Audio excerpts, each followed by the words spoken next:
patience. We've got a great talk from Professor Bowman, and we're really looking forward to it. So thanks for your patience. We'll get going here in just 2 minutes. Hi, YouTube. You get this as the pre-show. It's very exciting. Super exciting. Super exciting.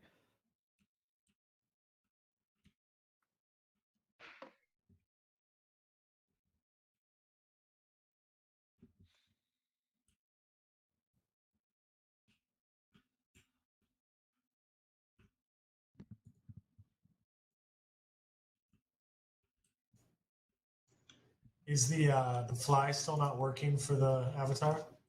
No. That's so strange, man. I look. I can fly fine. I know. I can do it with mine. I just can't do it with the camera for some reason. That's so strange. And it even shows host mode like in the profile. It looks like a normal host mode, but that's the only option that's grayed out. Hello, everybody. Hi, Laura. Nice to see you. Hey, how's it going? Hi, Laura. Wow, this is Joshua. Hi. Hi, Oh, this is Marco. cool. Okay, good. I was hoping it'd be one of you guys before mine. Yeah. We're running a little behind with this talk, but he's going to start here in just a minute, and we should be pretty much on time for yours. Awesome. Yeah, let me know if you need me to speed things up or anything. I'm more than happy to get everything back on track, be a team player, all that stuff. Well, can you hear me If you right now? can, Can you hear us? if you talking over there? can make it in 25 minutes, it would be great. I can definitely do that. If you want me to start now, I can start now. No. Okay. Let's make sure, Matt, are we ready? Matt, are we ready to get this room started?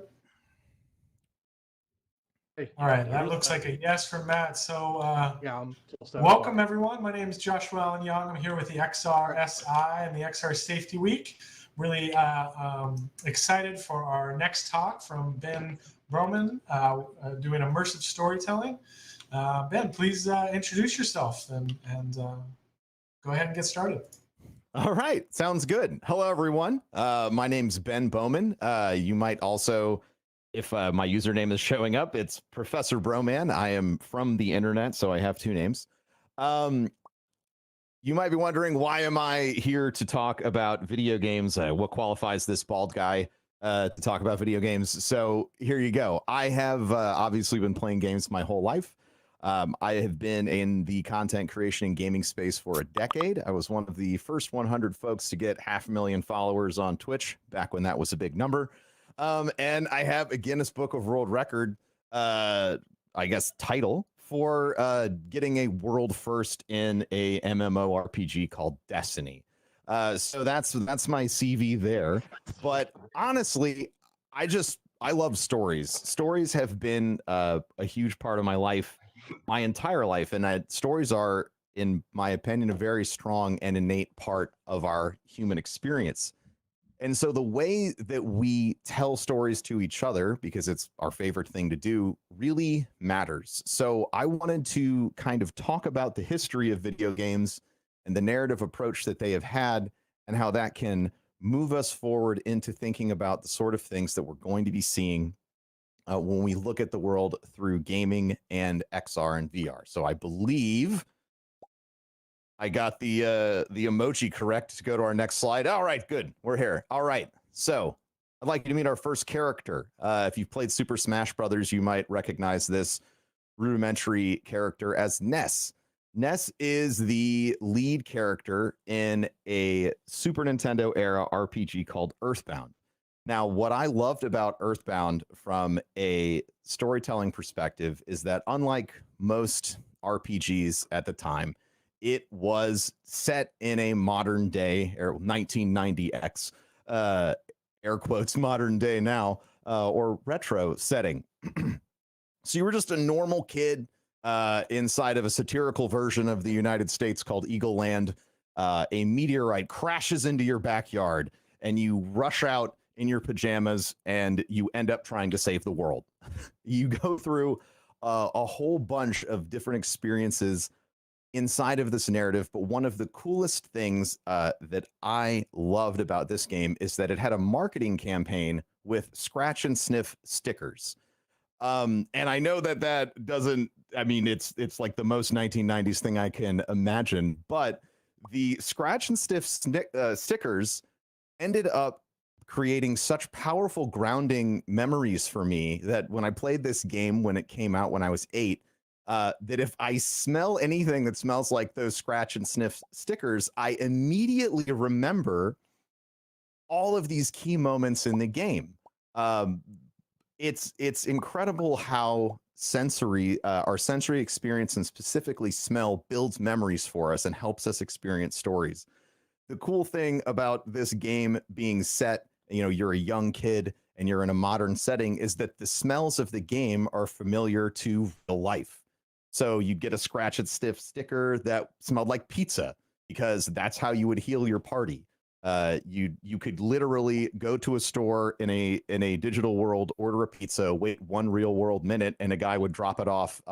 He'd run up to you, give you his little spiel about how next time order breadsticks and run off. And then you and the rest of your party enjoy pizza and you're completely healed. These sort of experiences really makes the fantasy, and I guess for me when I was a young kid playing the game, it really made it come alive to me.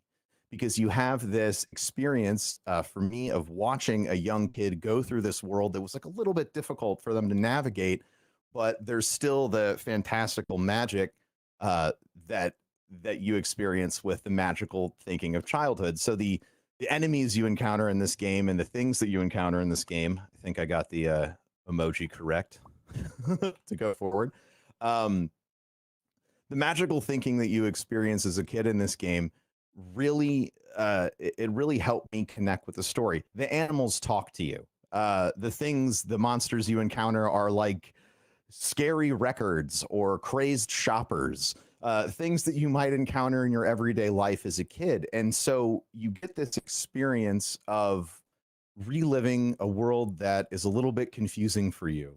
But you have, at least for me, all of these strong memories from your sensory experience with the game. And this is also our first narrative talking point when it comes to storytelling. Earthbound is a very traditionally told story.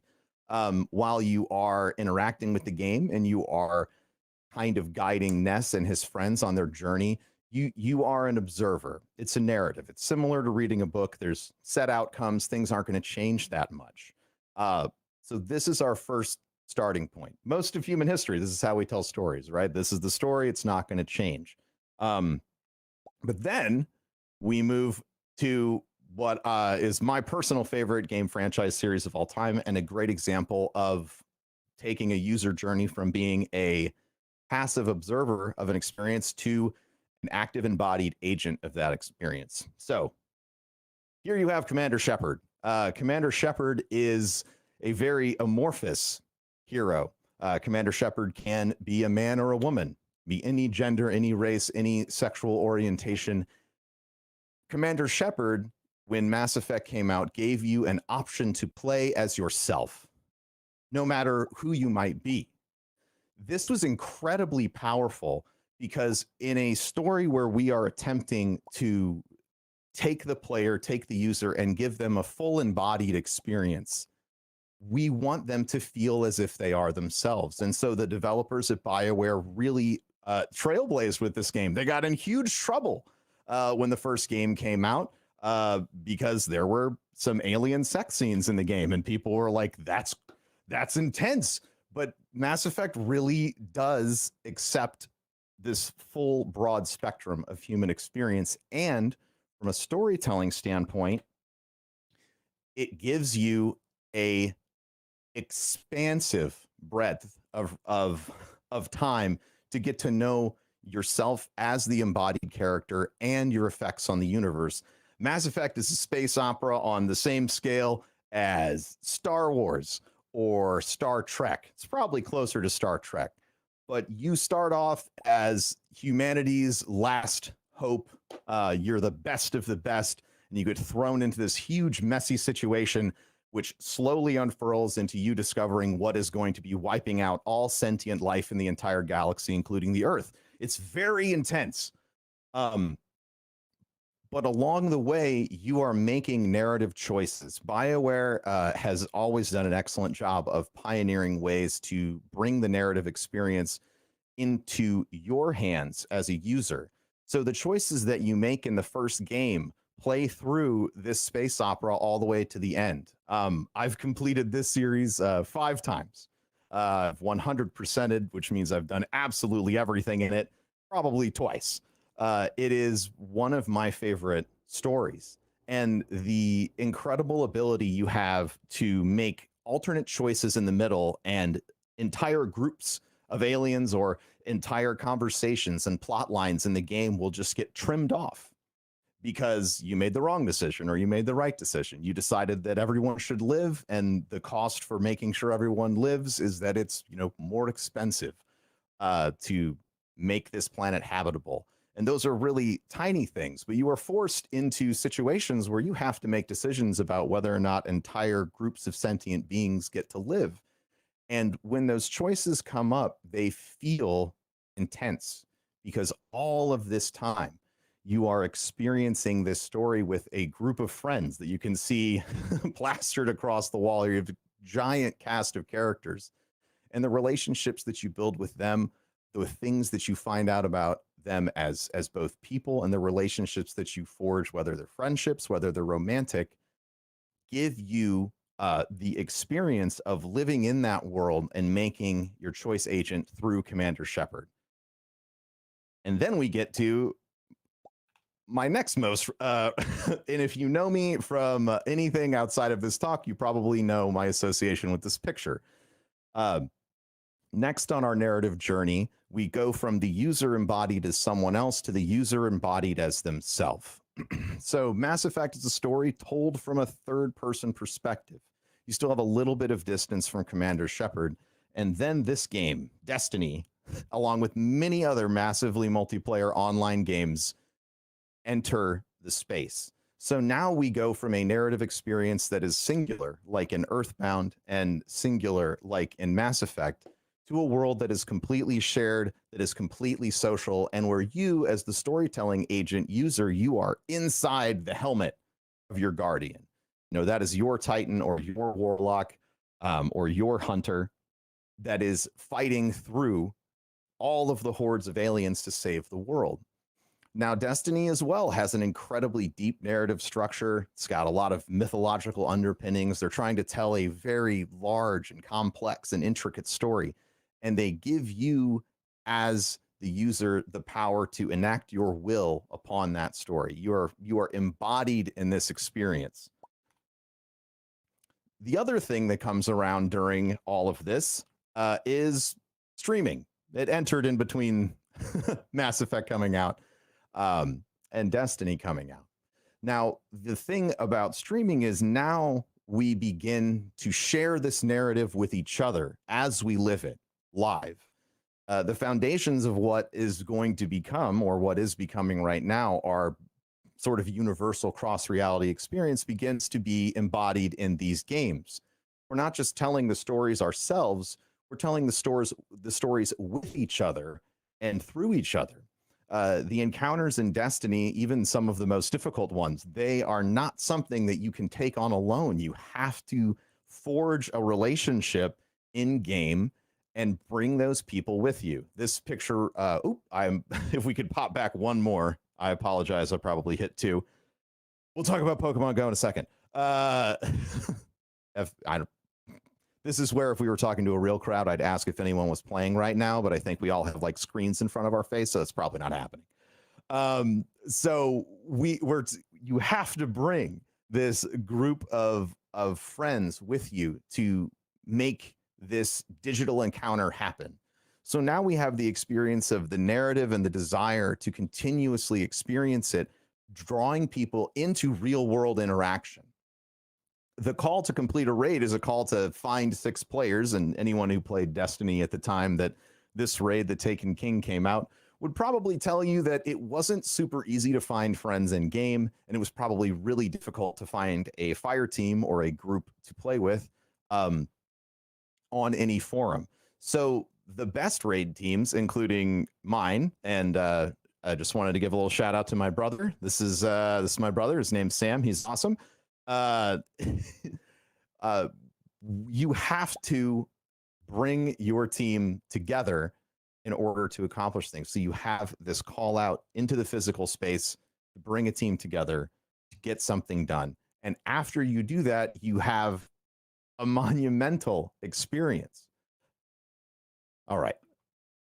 And so we see the narrative that we tell together begin to emerge.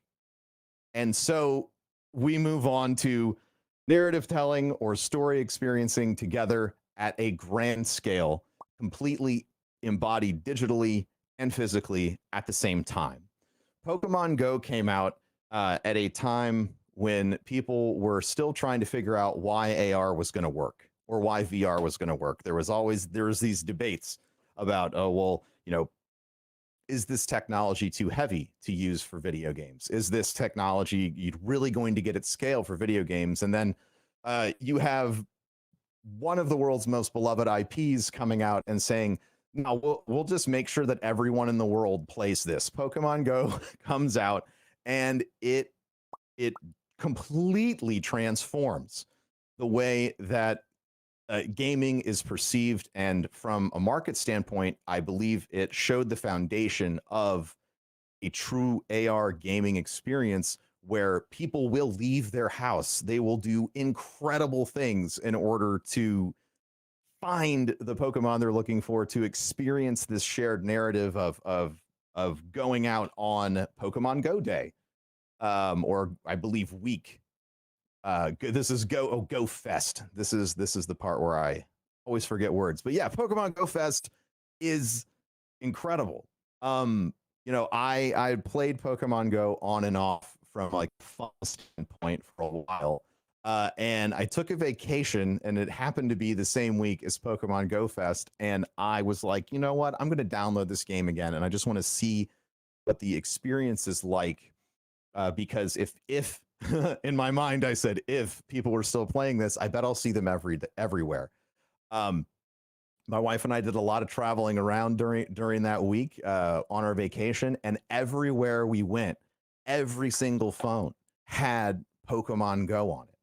It had, you know, I knew that everyone else there was engaging in the same quests. They were trying to catch like 50 Rockstar Pikachus, so that way they could, you know, turn it into whatever the thing is I didn't get and I'm still mad about. But every single person around you was playing this game, and you had a shared experience in real life because of something that was happening digitally. And so now we come to the end of the road narratively.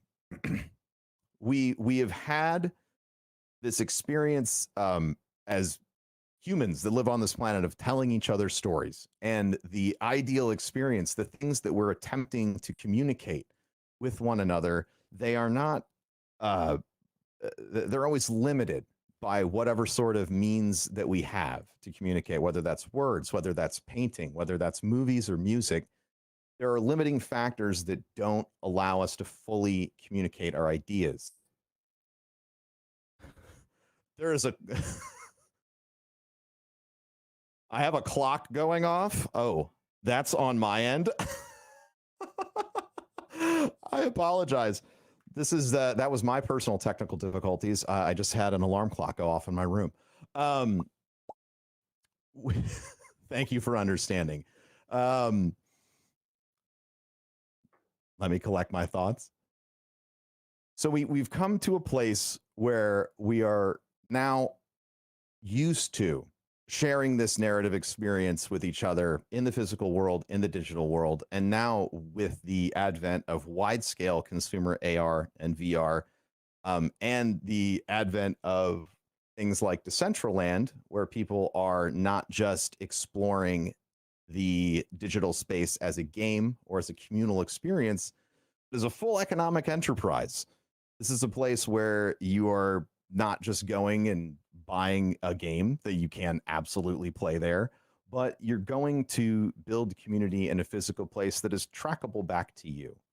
And this is, in my mind, where we start having the larger scale discussions about how do we, inside of all of this narrative storytelling, view the commoditization of people's responses, because I believe that is kind of where we go when it comes to storytelling. We tell a story to share our perspective, to immerse somebody else in what it is, how we see the world, or how our character sees the world.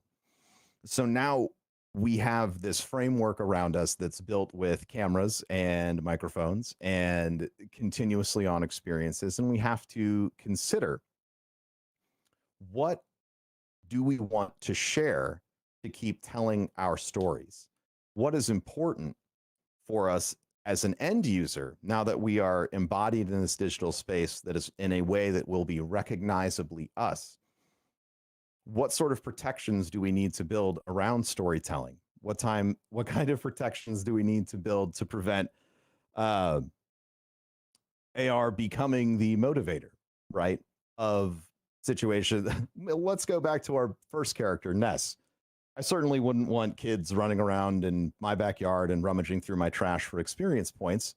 So these are the kind of things that we need to consider. Thinking forward a little bit beyond where we're at right now, because that's where I believe we have to be thinking, because when everyone was still debating whether or not AR was happening, people were building Pokemon Go and they knew that it was going to go well.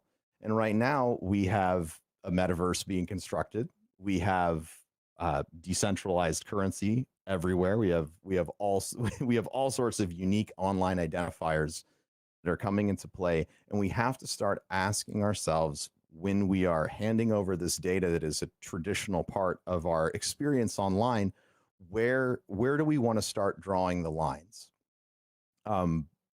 People like to look at alternate futures, and the way things have trended in the past and the way that people sort of play lackadaisically around with our data, it wouldn't be strange to me to have some sort of artificial intelligence working on the best way to extract my response to a narrative that I'm experiencing in a game. If I'm playing Mass Effect and the experience is variable enough, what sort of responsibility does a game publisher have to make sure that I remain safe? What does safe mean in the context of an immersive story where you are fully embodied, you're getting haptic feedback, and you might even have a brain-body interface, a brain-computer interface? When we consider all of the factors that go into who we are as people and who we are when we tell stories and what we experience when we tell stories, it is incredibly important to make sure that we tell them with care. We've seen what happens when we try to simply seek engagement with algorithms. When we build things that are specifically designed to make sure that you as a user are hooked on something. And my concern, or I suppose the question I would like to raise here, is when we're looking at narrative storytelling, when we're looking at immersion, and when we're looking into these incredibly expansive experiences that we can build, that we can customize to people, that will be further customized, because that's how technology works. Where do we draw the line in narrative experience between telling the stories that we want and making sure that that it to make it as plain as possible, things don't go too far? If an AI knows exactly how I'm going to respond to a situation in a story, or if it's familiar with my dopamine response or my pupil dilations while I'm playing a game, it could terrify me if it chose to, because that might keep me playing for a little bit longer. We're used to intrusive microtransactions in mobile games. Of course, they pop up on your screen as soon as you're thinking, I'm going to hop off of this and go get to cooking dinner. And then it's like, oh, hey, did you know if you stick around for 5 more minutes, you could achieve this goal?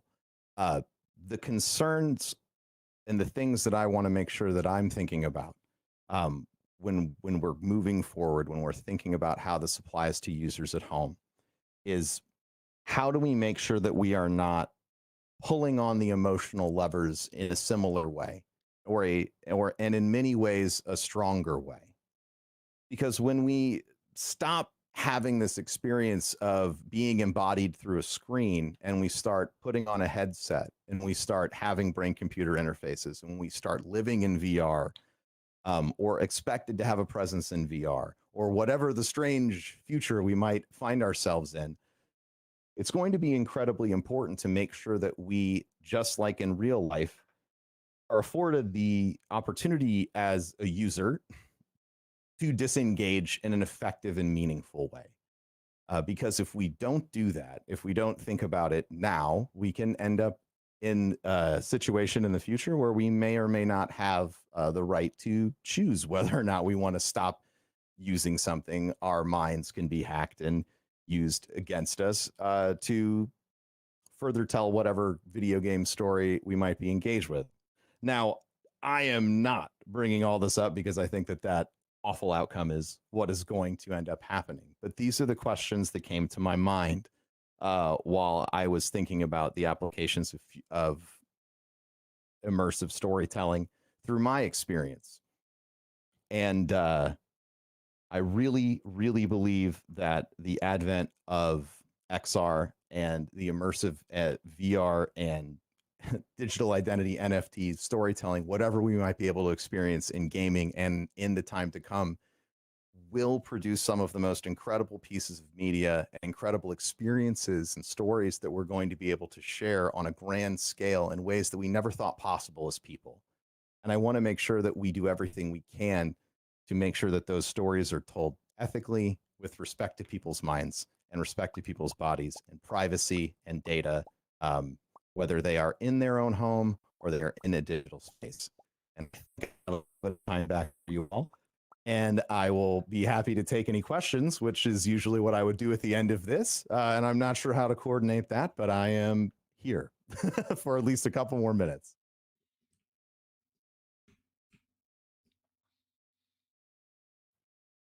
Awesome. That was a fantastic talk. If anybody has any questions, they can come up towards the stage and maybe hit that little hand raise emoji, and I'll give them microphone access. I believe I can do that.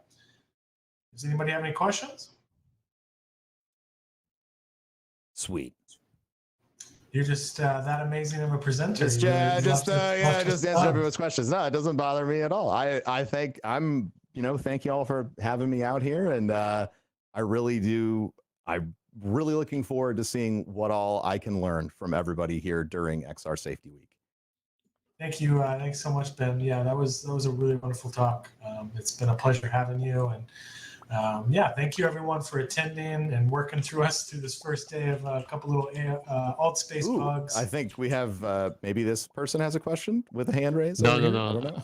No, I think you were just cheering for me because you're awesome. Yeah, that's what's up. Yeah, everybody's cheering for you. Wonderful. My heart's warm. Well, Ben, I hope you'll join us.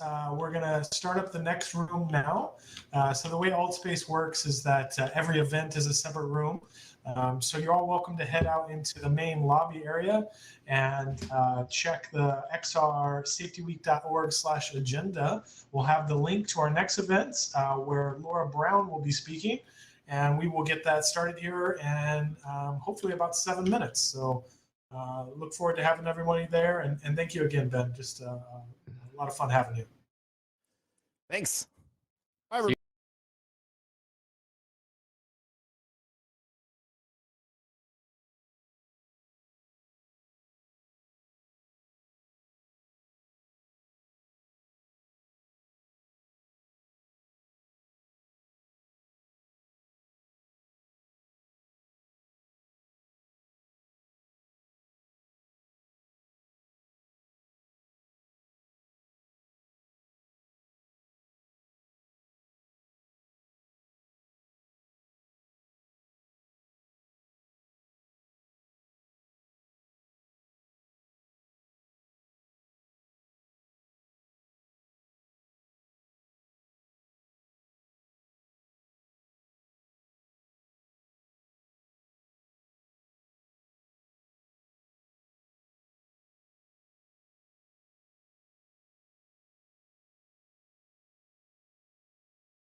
Hi, I can hear you.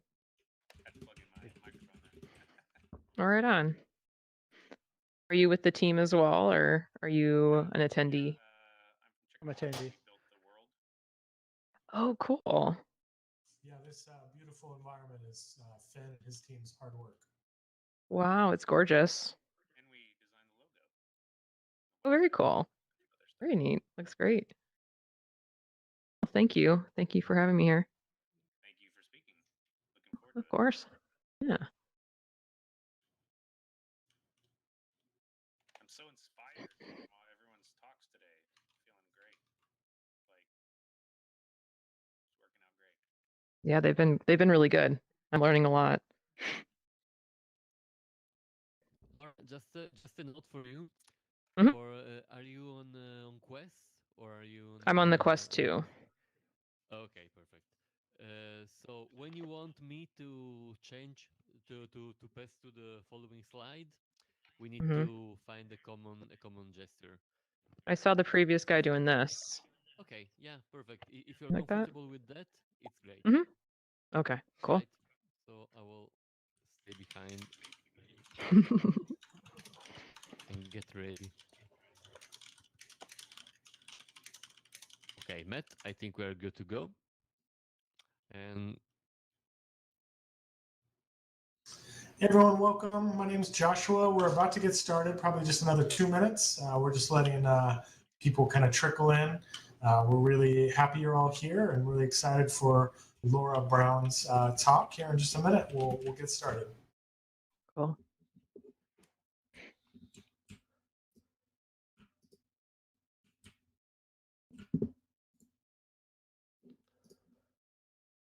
Mhm.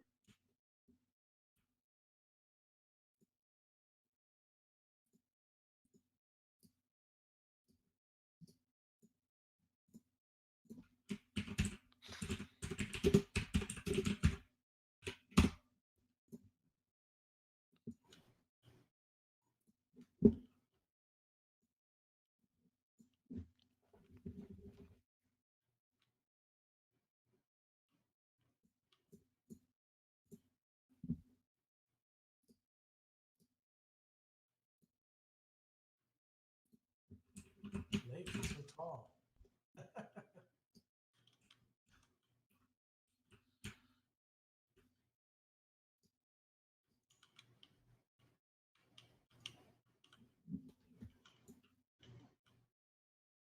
It does look like there's an incredibly tall student in here.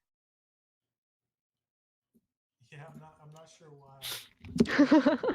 How he's doing. Hey, Finn. all right. Yeah. So thank you everyone for joining us for the last event of day one. It's been a real pleasure to start this week with so many great guests, great panels, great discussions, and of course with great emotions on our side. I'm Marco Magnano. I'm the Director of Communications of the XR Safety Initiative. And yes, we worked a lot to get here. And so let's enjoy the last event for today. So we have with us Laura Brown, professional learning designer for XR. And Laura, thank you so much for being here with us. I'm very, very Thank happy you. to welcome you. And so have a great, great discussion.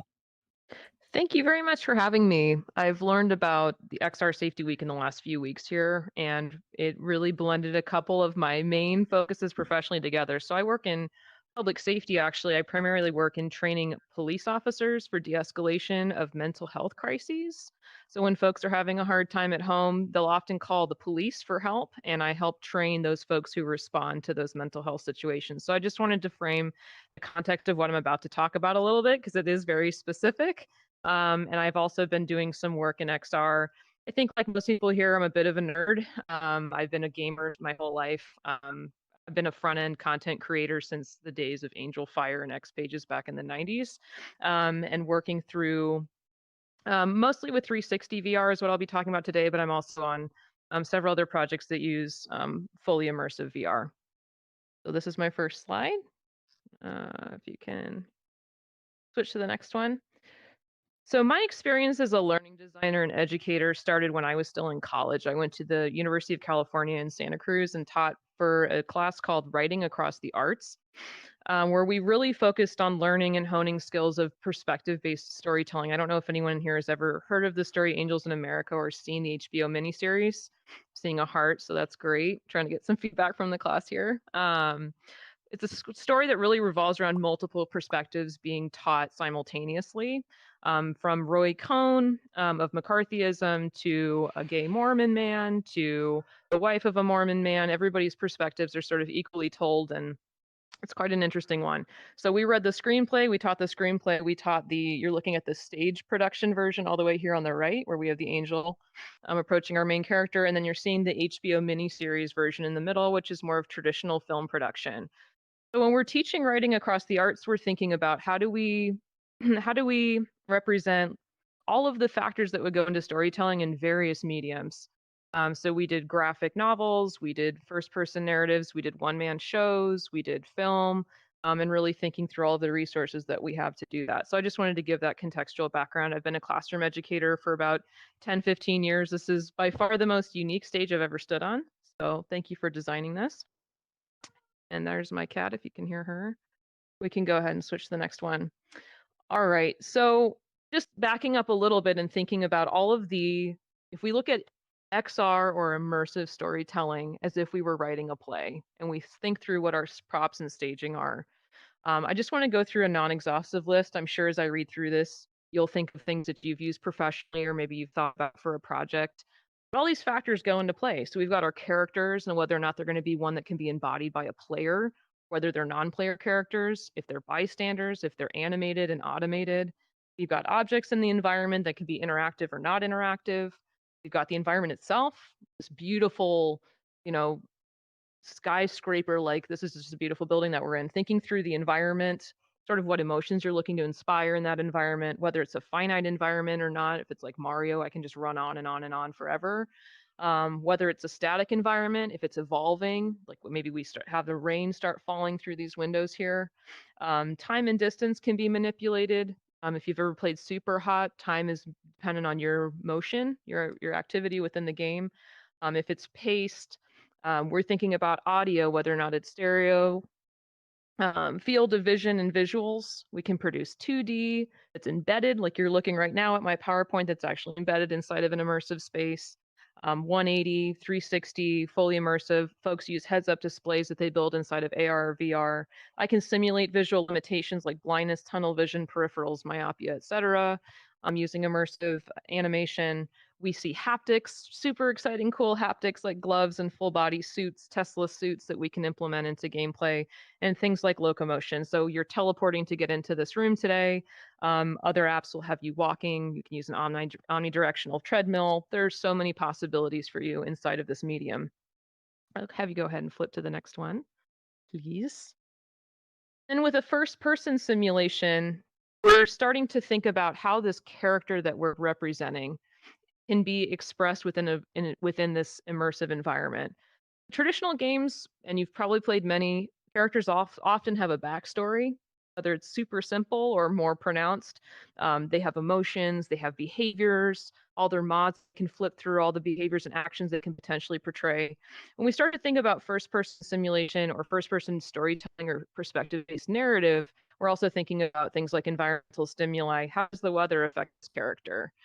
How do bystander behaviors affect this character? Are they socially anxious? Are they extroverted? Are they introverted? How are they going to behave when various things occur within the environment? What knowledge do they have?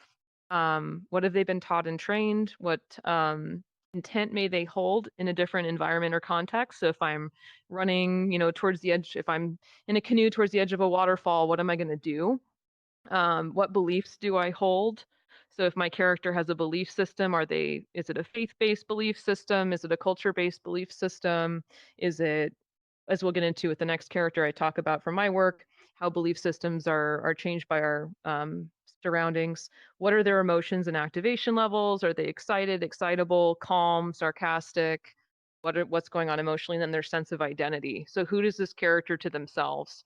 And do they feel that they're being perceived in the same way that they think themselves? Thank you for flipping the slide for me. And I'm purposely leaving a good amount of time for Q&A, so I'm going to go through these slides and then I'd love to engage on what you folks have been working on or questions you have, but I'll just show a case study from my own work. Again, I've been working specifically in public safety for somewhere around, I'd say 7-8 years now. I've worked in training, specifically training teams that carry out various high risk process procedure, and also those that are highly social work. So across public health and safety. So this is a project that I worked on for a company called Axon, where we were really trying to solve a complex problem. And the one that we were looking at was really this whole situation, if you've been following the news, in terms of how we're having folks respond to mental health crisis calls, whether it's a known crisis or not. If it's a known crisis, you could picture someone who is diagnosed with bipolar disorder, they're on medication for it, and for whatever reason, these folks may fall off of their medication regime. It may trigger a psychotic break that we would, especially if they need stabilization. Unfortunately, these are not conditions that we talk about freely or openly culturally. There's a lot of stigma wrapped around them. And also, when we're growing up in our public school systems, we don't tend to talk about these conditions either, though there are lots and lots of families that are living with these conditions at home. So when we talk about law enforcement and social workers that are tasked, they're making decisions that impact the well-being of people. For this one, it was specifically those on the schizophrenia spectrum. And what we found is that depending on the cultural climate that you're living in, you're either making those decisions from a place of naivete. Sometimes, if you're a person with lived experience or you've got family members who live with these conditions, you have a really rich understanding, you've been immersed in it. Otherwise, you're coming from an outside perspective, one that could be naivete at best. And I've unfortunately seen it many instances.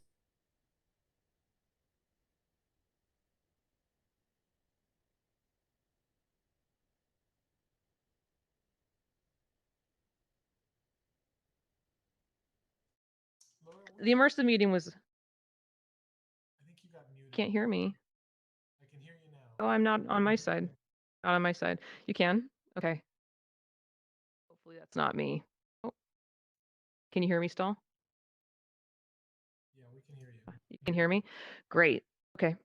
So why we were focusing on using XR for this is because we were really representing a multisensory experience. So psychosis, which is the detachment from reality psychologically, it happens under extreme stress, duress. It can be chemically triggered, environmentally triggered, depending on, it could be substance triggered, across the spectrum of different behaviors. So we were focusing on how we can help educate others using this first person narrative. What you're seeing is a still from that. It was a 360 video. This hand that you're seeing up in the upper right hand is your hand. And you're actually in the first person perspective of a fictional character named Kyle. We didn't use an actual person with lived experience here because this is all still really new and we don't yet know the impact. I'd say it'd be somewhat hazardous for us to put a person with lived experience in this position where they'd need to show us inside of their head, especially for someone with paranoid schizophrenia. That's not an experience most of them are looking to have. So we constructed this character Kyle by working together, and we can actually move to the next slide on that one. If you're looking to solve very complex problems like the one I just talked about, or perhaps even something a bit simpler, and you're looking to use first-person narrative as a way to express that, maybe we're working on like an anti-bias class, an anti-racism class, we're working on historical or cultural perspectives. There's so many opportunities if you think about history education, current events, politics, lots of opportunities to use first-person narrative. I would say that if you're doing it well, it takes a village, doesn't have to be a huge one. And to remember that Rome wasn't built in a day. This isn't something that you're going to probably knock out in an afternoon. But if you are looking to make this something that's streamlined and quick, I can offer you some questions to ask your person or your person with lived experience or that specific population to help make things a little bit easier. This is my last slide. So if you think of any questions, please just feel free to ask them at the end. So just a couple of points to touch on here is the person with lived experience is either the author of the narrative. That's an ideal. Presenting their perspective through live action. You could picture somebody putting on a GoPro if we want to really know what it feels like to be a slalom skier. Strapping a GoPro or a 360 camera on one of those individuals would be fantastic to get that feeling. Or they're heavily involved in the writing process. In my situation, we weren't able to have someone with paranoid schizophrenia sit down in a psychotic state and write the narrative, obviously. So working really closely with clinicians, behavioral analysts, families of those who have lived experience and those with lived experience themselves. Just to be as exhaustive as possible is usually a great way to start. Consider your budgets and resource constraints for your project. talked already to a couple project managers that are in the room. I'm sure you guys think primarily about this. Yeah. Make sure you have those identified early in the Thank you. project. Your end user, so who's your audience? Sort of what conversation are you trying to facilitate and with whom should be identified really early on, and preferably represented in the production process, just like you would for UX design. Content maintenance, think about how evergreen this content is that you're producing, or whether or not it's going to be out of touch by the time you're done making it. It just depends on sort of what assets are you building, how, you know, changing and evolving is the environment and the context or circumstances that you're talking about. Just keep all of that in mind. And if there's going to be any future hardware or software changes, I designed for the Oculus Go, and it's already a dinosaur. So just good things to keep in mind. And I would say to build for the conversation you want to facilitate between your subject and their audience. So whose first person perspective and narrative are you telling, and who are they talking to? Because that person's lived experience matters as well, right? Who's this audience? Who am I trying to develop reciprocity between? So in my case, it was between law enforcement and individuals with psychosis, and there's an overlap there. Obviously, there are officers who experience bipolar disorder and trauma as well. What makes their life experience unique, surprising, or confusing? That's really good material if you're trying to drive a narrative around perspective. To what extent are they self-aware and self-regulating? If we're working with folks who have special needs, may not be self-aware, they may not be self-regulating, and those are important things to convey when you're building out your narrative. How do they interact with the context and environment that they're being put in? So what stimuli are in the room? Sorry, can you go back one more? Oh, thank you. How do they interact with the context and environment they're being put in? Because you're going to be building that context and that environment in the immersive world. And which stimuli arouse specific moods, emotions, beliefs, and behaviors. So if we're working on a specific type of individual story, and what's most important is the way that they respond to something in their environment, we want to make sure we include it and also take into consideration sort of where the individual is at. We've built narratives on individuals on the autism spectrum, you know, understanding what their interests are and who they're close to is important, and that kind of thing. So just really taking the time to authentically understand somebody's experience so that you can best represent it in the immersive medium. All right. Go ahead and change slides. And that wraps it up for me. Again, I just wanted to keep this really tight so that there's an opportunity for discussion and we can all kind of learn from each other and what we're looking to learn from the day. But if you're interested in keeping in touch with me, I'm on LinkedIn. My name's Laura Elaine Brown. I work in immersive education. I actually primarily work in training and education in the real world, but I do use immersive and multimedia quite a lot. I also work in policy and research for various public safety oriented causes.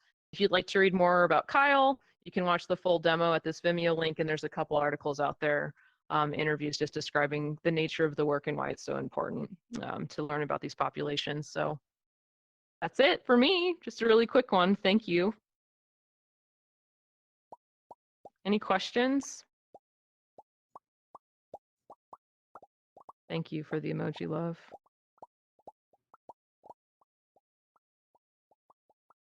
I think you can raise, if you want to raise your hand, there's a little hand raise emoji that's on your wheel. You go to your menu, there's a little smiley face guy, and that's your emoji pinwheel. Or you can just start talking if you want to ask a question.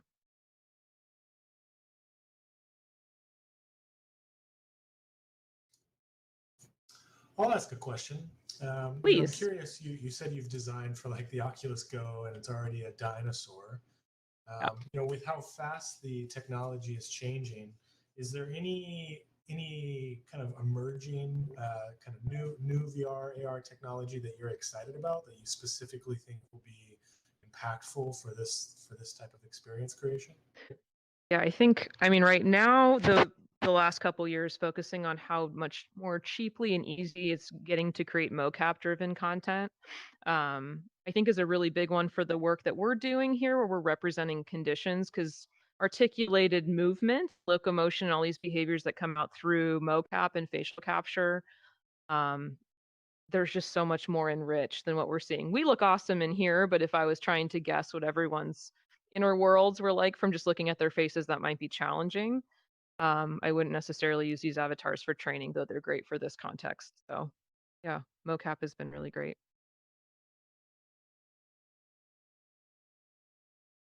That was awesome. Any other questions? Yeah. I'll give you one. So on Friday, I'm actually hosting part of a data roundtable, and education is the group that I'm going to be helping out moderate. So I'd love to ask Cool. you your opinion. If you were to think of a scenario or a particular persona of a person that has to deal with this from a data privacy issue in education, whether it's Mhm. student, teacher, or even an education firm that's trying to create uh, this type of application, what do you think are the biggest privacy concerns or the biggest data issues that we need to be concerned about thinking about how to put together a proper framework for it? That's a really good question, and one we come across a lot in law enforcement training, obviously, because if we're able to collect how officers are interfacing with certain subject types, it's obviously really interesting data to have in terms of recruitment and probation and training and all sorts of questions like that. I think it's one that has to be have really had really delicately. Actually, my background's in data analysis and policy research for education. And so working within school districts, that was also sensitive data. And we think a lot about FERPA and HIPAA because I'm representing not only education data here, but also potentially medical data, depending on, especially if I'm capturing anything like biofeedback from my student who's in the VR headset. Um, I think obviously practicing all of your data best practices in terms of encryption and ensuring who's owning the data is really important. And I would say that having a conversation where we have something that's akin to FERPA or HIPAA within the XR world is going to be really important. I don't know your thoughts on it, but with this highly sensitive data, I would personally be much more comforted knowing there is some sort of oversight. Having it kind of freewheeling feels a little bit unnerving to me Yeah, right now. I absolutely totally agree. And I think that's part of what the roundtable wants to get at is what is that next iteration of FERPA? What is Yep. the policy frameworks we can start thinking about that? I guess in terms too of XR specifically, are there just as a follow up, is there something that worries you more than something else, whether it's webcam data, if it's in mixed Mm. reality, if it's specifically VR, or if it's a biometrics or something else? Is there something that in the education setting that's going to be in your mind harder to deal with than say the general consumer population? Yeah, I mean, especially when we're working within environments that are covered by FERPA. Like you can imagine being able to pick up where kids are, what they're doing, how, what they're doing when they're in the immersive realm, just I guess as a data analyst, I pick up a lot of insights from proxy data. So what data I don't see or, certain variables that are consistent patterns that I can start to do cluster analyses on. I really hope that the folks who are building these policies are aware of how data analysts work and that it's not always just the data that you're collecting that I can gain insights from. It's also helpful to understand, what students aren't logging into the immersive medium, which students aren't capable of, you know, getting through assignments in this new. There's just so in terms of like neurodiversity and supporting students of all types. We need to be really aware from the UX perspective of who succeeds in this environment and who doesn't succeed and why, and make sure that we have coverage in other mediums if we need to accommodate those students. 'Cause I'd imagine there's folks who can't wear a headset for certain periods of time. Yeah. Yeah, for sure, for sure. Thanks so much. Yeah, you're very welcome. Thank you. Just answering questions for folks coming down. I know your audio landscape is different depending on where you're sitting in the room, so feel free to come closer. Any other questions? We've talked about policy and application. For folks who've come in late, I'm a real world practitioner that uses XR to train law enforcement and first responders for de-escalation in mental health crises.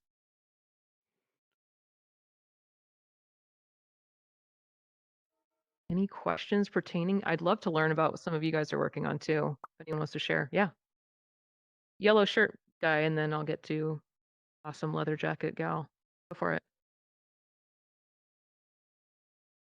Yellow shirt. What's your name? Mhm. Rick. Ricken. Sorry, I'm late actually. No, it's okay. Did you have a Did question? you have a question? No. No, that's okay. Okay. I think Divya, you had a question. What was your question, Divya? I actually wanted to know whether or not you'd actually measured any real world outcomes actually with the Yeah. VR training you have done with officers, and I'd love to hear more Sure. about that. Could you Sure. I repeat mean, the so question for the yeah, for happy the to. audience? Happy to.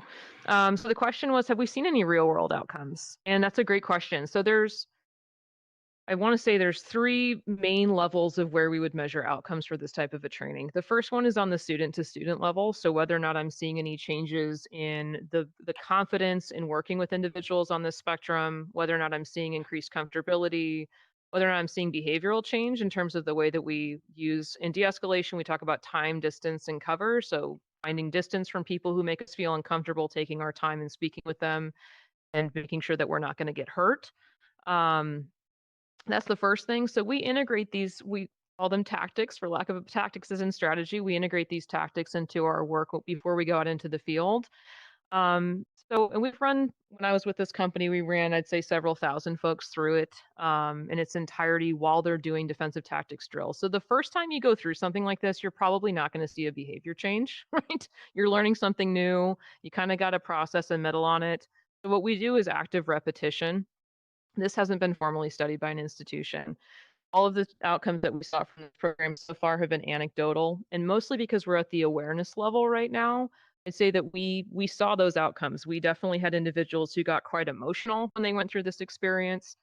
Folks who have lived with folks on the spectrum in their lives felt validated and have reported things like feeling more comfortable talking about these issues within their classroom, which I considered a good first step.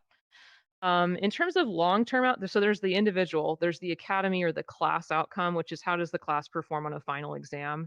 For these, we didn't do any exam. There's not really yet any what I would call reliable way to do performance evaluation for de-escalation for psychosis. It's such a new conversation, unfortunately, so that still needs to be developed. But anecdotally, we've put through classes through this.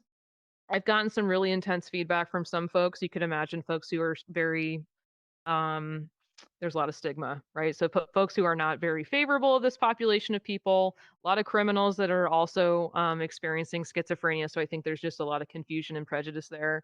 Working through those conversations, that was sort of at the academy level. And then in the field, I have not yet seen any longitudinal studies that have shown improved outcomes in terms of, you know, ease of arrests or decrease of excessive use of force or anything like that. But I'd absolutely love to. That's the goal ultimately, is having these programs be instituted.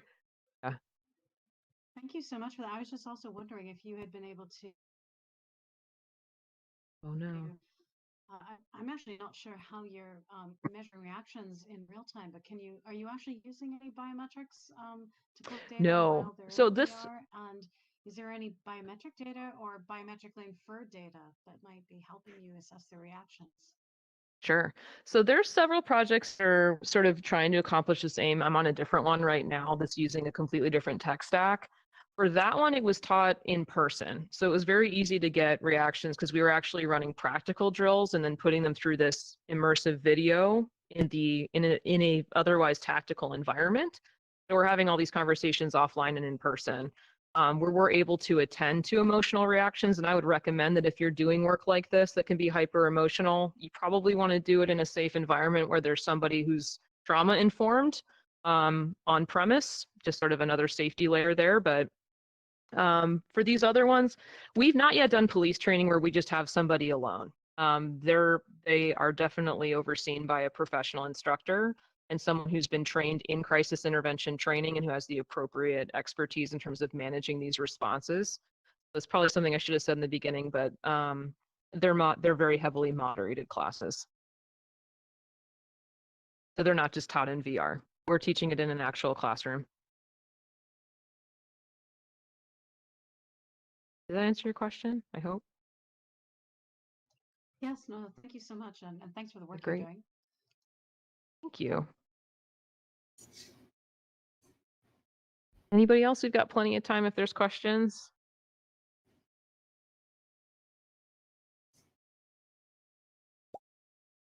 Go for it. So my question is about it, it's kind of a nuanced conversation around how much VR, XR can build empathy and understanding, especially for people whose mental states might be different than one's own.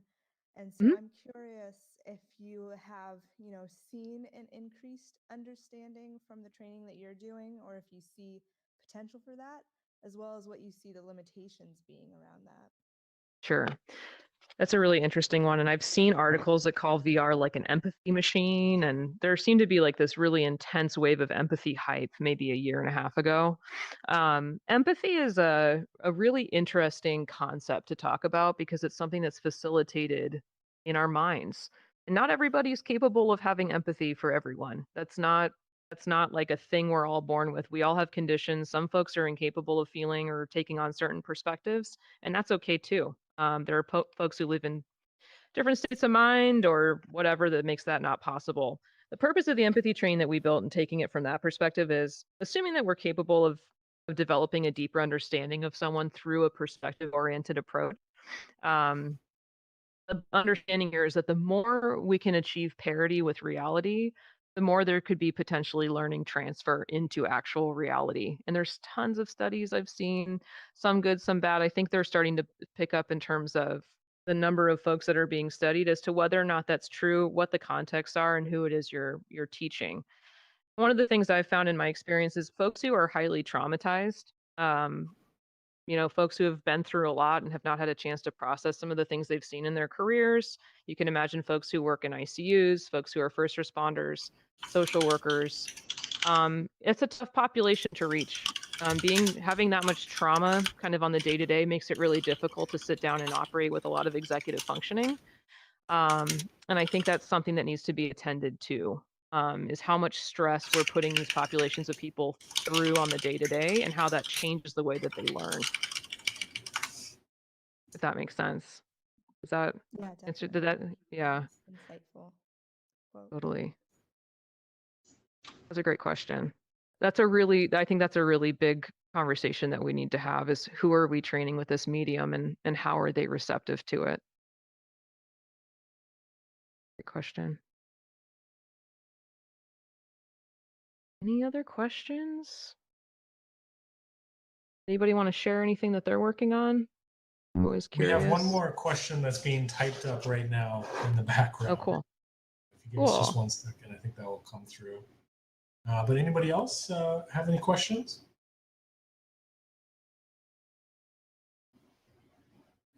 And I apologize about the typing noises, everyone. Oh, it's totally fine. I'm seeing some folks coming in the back. Hi. Are you guys just coming in? Welcome, everybody. Cool. Yeah. Welcome If you have a in. question, you can kind of walk up towards the stage and ask. Yeah, we're just doing a Q&A right now. But if we want to, feel free to flip around the slides if you want.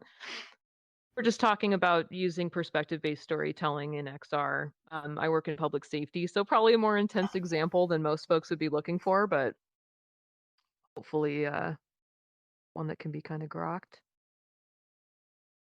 Any questions? Any folks coming in have questions in general in terms of what they're looking to see or talk about today? Okay, I've got a question that was sent in via text.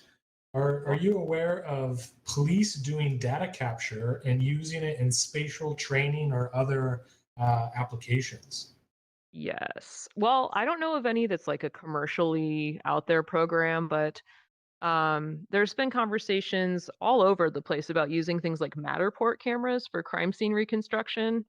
I'm sure if you YouTube around, you'll find some examples of it, but there's lots of conversations that have happened about how we could better use spatial computing to help with not just training, but also actually workplace productivity, I know it's which is silly, but really that makes me cool. think of like Minority Report or one of those Totally, right? movies, recreating the crime scenes. That's really interesting. Which is a really good point to our data czar that was in here earlier. Sort of how do we keep that data safe? And how do we keep those analytics safe, especially if we're trying to do anything predictive, like what you just mentioned?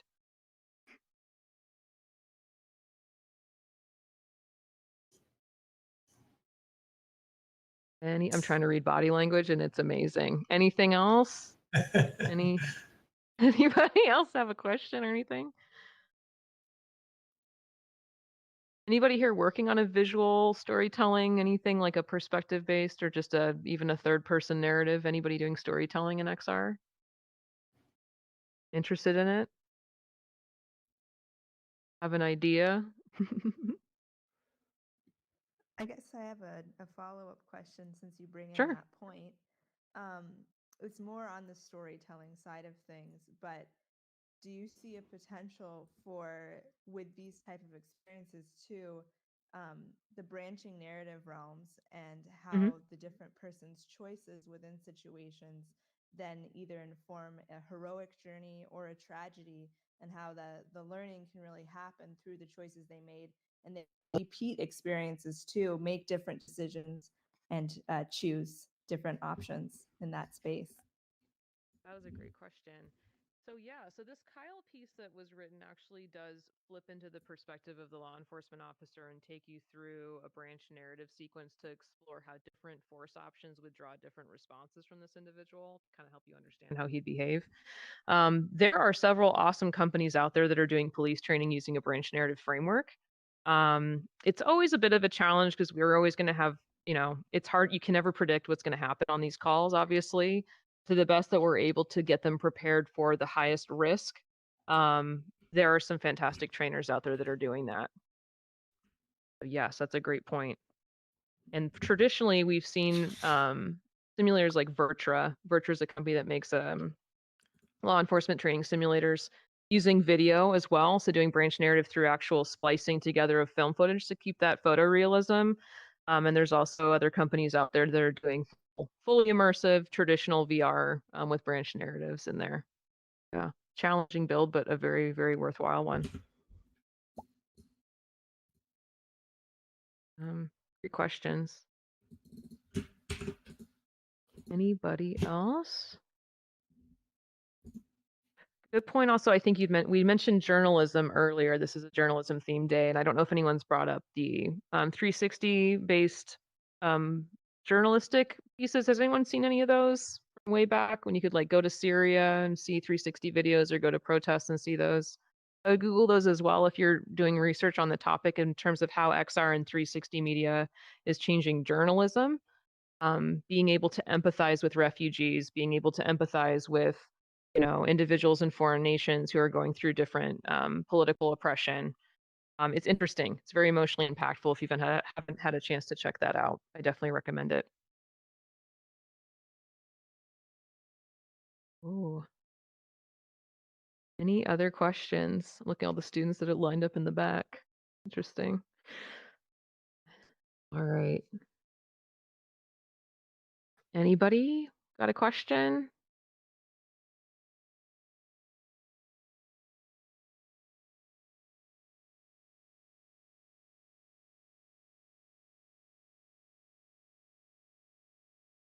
This is my first time in AltspaceVR. I wasn't sure if it would be easy to have class discussion or not.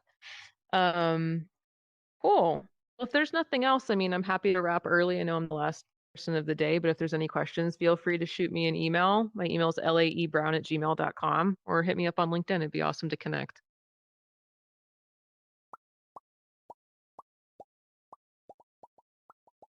Thank you. Thank you so much, Laura. Thank you so You're much. so welcome. Thank you, guys. It's been a great, That was terrific. great way to Really complete appreciate you coming out a and being the very last session of the challenging day. We day. know it's hard. Yep. Hey, no problem. Thank you to everybody else. It's been a terrific first day. I'm thoroughly amazed at just the participation both in AltSpace and over YouTube. So thank you, everybody. We have 4 more days of wonderful events. So be sure to check out xrsafetyweek.org for the events calendar. And then you can also, on AltSpace, you can go in there and star different events for tomorrow. So we really look forward to seeing everybody tomorrow. We'll leave the room open for a bit. So if anyone wants to stay around, if Laura's answering any questions privately, by all means, feel free to use the space. And don't forget, we have the outside gardens of the Taj Mahal. We have some NFTs and some other stuff out there for you as well if you want to use that space. So by all means, enjoy the time, and we'll see you tomorrow. Thanks, everybody. Thank you.